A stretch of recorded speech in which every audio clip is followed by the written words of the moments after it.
kusoo dhawaada daawashana qiimaha leh tabinteena tooska iyo wararka ugu dambeeya. Iiraan ayaa waxa ay isku diyaarinaysaa noocyo casri ah oo dagaal ah oo dame. Sidoo kale waxaad maqli doontaan daawashana qiimaha badan ilaa iyo hadeerto ujeedooyinka dagaalka ee dhinacyada midna ma gaaray. Waxaad kaloo ku maqli doontaan daawashana qiimaha badan sida uu sheegaya ninka ka mid ah ragga ugu kakan wadanka Iiraan ee awoodiisa haysta.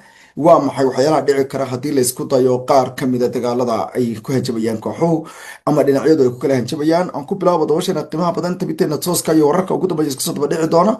Madax ka mid a ragga sarsare ee saddexda ee hadeerta talada wadanka go'aamiya marka ugu dambaysa ama ka mid ah golayaasha waaweyn ee wadanka kuwooda ugu sii muhiimsan Cali Rajani ayaa ku dhawaaqay islamarkaana sheegay in aysan suurtagal ahayn islamarkaana ay noqon doonaan taariikh cusub oo bariga dhexe ka xidhanta haddii laisku dayo in ciidamada dhinaca dhulka laga soo geliyo wadanka Iiraan. Larijani ayaa sheegay in ay wadankiisu u gebi ahaanba uu diyaar u yahay qaab kasta oo dagaalka loogu soo qaado hadduu yahay qaab casriya iyo haddii kale uu yahayba kuwa horey loo yaqaano duqa intaba in uu ka hortago. Larijani ayaa waxa uu sheegay haddii qaar ka mid a ciidamada wadanka Mareykanku ay isku dayaan in ay ciideena soo galaan halkan xitaa meel lagu aasay laga heli maayo ayuu ka digay isagoo sheegay inay taasi noqon doonto tallaabooyin uu ugu yeedhay marba marka ka dambaysa xabaalaha dalka Mareykanka in xataa la waayi doono.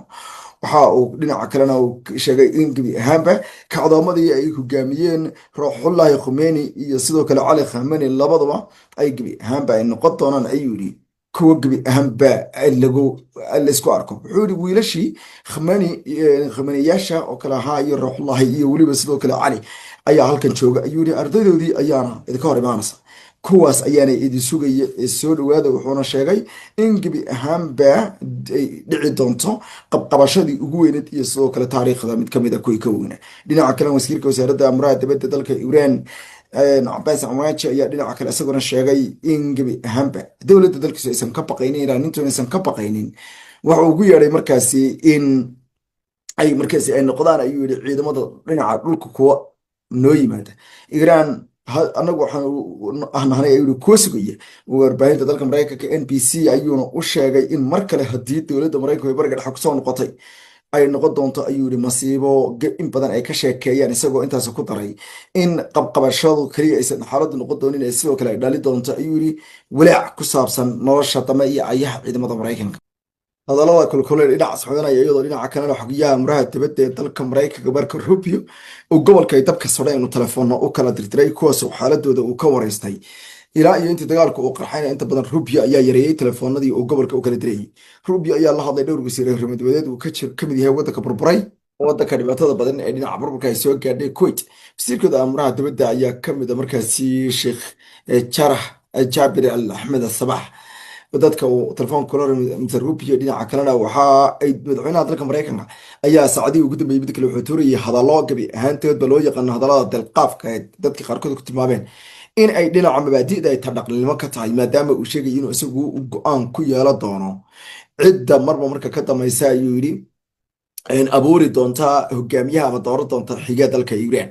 dhinaca kalena madaxweynaha dalka Mareykanka oo sidaas yiri ayaa kubnaan iyo kubnaanka dalka Mareykanka ee uga jawaabay baraha bulshada waxay ku yiraahdeen maya mar dambe wadanka iyaga kaba dhici doonto inaad ku lug yeelataan hogaamiyaha dambe maamuli doona iyagoo markaasi dib u xasuusanaya tallaabadii afka ciidan loogu daray Maxamed Musaddiq oo ahaa markaasi hogaamiyihii sida shacbiyadda leh loo doortay sanadka 1953 laakiinse abaabul ay ka kaashadeen dowladaha Mareykanka iyo Britain ay afka ciidda ugu dareen doorashadiina ay natiijadeedii ku bedeleen inay suldaankii maqaar saarka shaahi wadankaasi dib ugu celiyaan awoodda taasoo dhalisay in wadanka ay kacdoon uu ka dhaco markaasi ku dhawaad 25 sannadood kadib 27 sannadood ku dhawaad kadib markii dame oo markaasi laga eriyay qaar ka mid ah 26 sannadood kadib ayaa dagaal markaasi lagaga saaray shaahi iyo kooxiisii ama halgan lagaga saaray taasoo ay sheegaan mar dambe dhici doonto. dhan kalena weli wuxuu dalbanayaa inay garab siiyaan ciidamada ilaalada kacaanka wadanka Iiraan dowladda Mareykanka iyo Israa'iil sida daraadeedna ay dowladda ridaan ama ay ka goostaan. weli waxaa sii socota markaa fahan darradii Trump ee wadanka Iiraan wadanka uu leeyahay ha goosteen oo ciidamadu ha goosteen. wuxuu moodaya wadanka Iiraan wadan u dhisan sidii Ciraaq sidii Liibiya welina waxaa la sheegay inuu gudcur uu gudayo Trump taasoo fiirinaysa dad badan oo xataa Mareykanka siyaasiyiintooda ay ku qoslayaan markay arkaan qof saas oo kale u hadlay. trump inuusan fahansanin in ilaalinta halkaa ka caddatay. nimankan meesha haystaa waa niman isku rag, waa niman talada ka wada dhexayso. midda kale waa rag isku wada jiil ah ayaa waddankan haysta, waa isku wada jiil.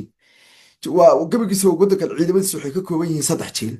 jiil waa jiilkii waddanka wada qabsaday oo ayatullahaas raggiisii ka mid ahaa oo tala uun iskale mooyaane rag iska duqoobay badankooda ay yihiin. jiilla waa jiilkii ayagu ay wax bareen oo iyaga ardaydoodii ahaa oo xertoodii ahaa oo wax bareen oo nimankan askar uma ahaayo waxay u arkaan inay u yihiin inay difaacayaan dowladnimo islaami ah iyo dhaqan lagu soo koriyey oo ay kusoo barbaareen inay difaacayaan. waana dhalinyaradii jabhadda ahaa ee 20 jirada ahaa markii waddanka la qabsaday iyo 15 jirada iyo 16 jirada ahaa. waa ragga adeerta uu ka mid yahay cali arjaaniga hadlay oo kale. waa ragga 67 uu ugu weyn yahay, maxaa tahay ilaa iyo 61 ugu yar yahay. waa ragga noocaas oo kale. jiilka labaadna waa jiilka ciidanka qalabka siday hadeerta dagaalamaya ragga xoogga waa waxay dhaleen kuwan tababareen. saddexdaa jiil weeye. marka saddexdan jiil maaha saddex jiil oo duurka inta laga soo qortay, dad duurka laga soo qortay oo askar loo dhigayo oo academic laga dhigayo oo magaalooyin laga soo ururiyey oo layskaga nasiibsaday maaha. waa dad malcaamado iyo dugsiyada lagu soo diyaariyey oo madarasooyinka lagu soo diyaariyey oo yani yani waxa weye waa dad literally maxaa la dhihi karaa waa dad dadkan daacad u ah oo ugu ah qaab caqiido ugu xiran mogtay akhlaaqiyaad oo gaar iyaga u ah ugu xiran oo qaab maaragtay aqooneed oo iyaga loogu tababaray. iskuullada la geeyey baa la yaqaanaa. markii dugsiga hoose dhiganayeen baa la ogaa. dugsiga waxaa lagala soo jaan qaaday markii la geeyey dugsiga, markii la geeyey iskuulka, markii jaamacadda la geeyey, markii xeryaha tababarka la geeyey, everything oo dad gacanta lagu hayay oo gabi ahaanba saas oo kale oo la yaqaano. aabahood baa la yaqaanaa, hooyadood baa la yaqaanaa. dad iska sidan Trump uu aaminsan yahay sidii ciidamadii loo dhisayey moogtay iclaamiyiinta maaha. waa ciidan ay nimankan ugu talagaleen qaab islaamiya u dhiseen ciidankooda mogtay. qaabkay doonaa iyagoo ha guriga marka madhabto anu madhab ka hadli maayo. waa aqaanaa Soomaaliya qaar ba hadhowta dhahaya shiica weeye ama shiica haadee mashaadiin ha haadee waxay doonaa haadee qaab yani waxay u dhigteen iyagu islaami ah bay u dhigteen. wayna fahanta waynu Trump marka Trump iyo Soomaali badan horta isku u arkaan Iiraan. anigu tan ogaade waxa weeye dad badan oo Soomaaliya sidii Iiraan u fahansan yihiin baa Trump iyo Trump waa isku mid.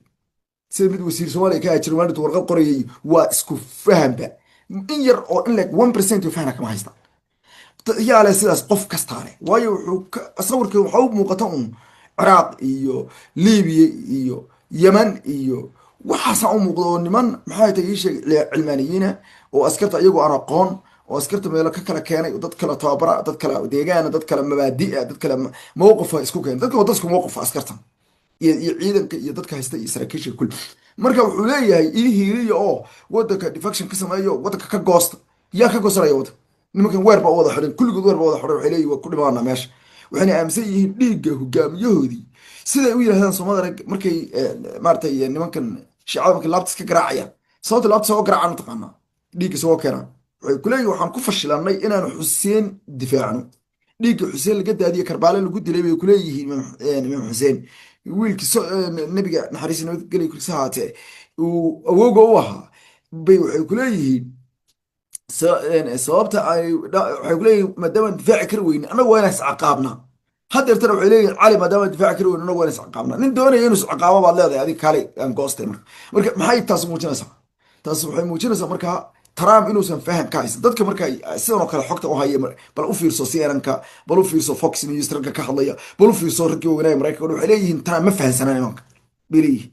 dadkan ma fahansanaa ula dagaalamaya. dadkan sidooda hadda uga adkaa karto uga adkoo bay leeyihiin. laakiin ayaga ha ka sugin garab iyo gaashaan ay kugu siiyaan inay kuu soo go'aan. ha ka sug bay ku leeyihiin. qof walbaas ku leeyahay boogtay dad kale oo yes oo dee mucaarada way jiraan waddanka Iiraan. laakiin groupkan ciidanka qalabka sida waddanka Iiraan ciidan ha ka sug.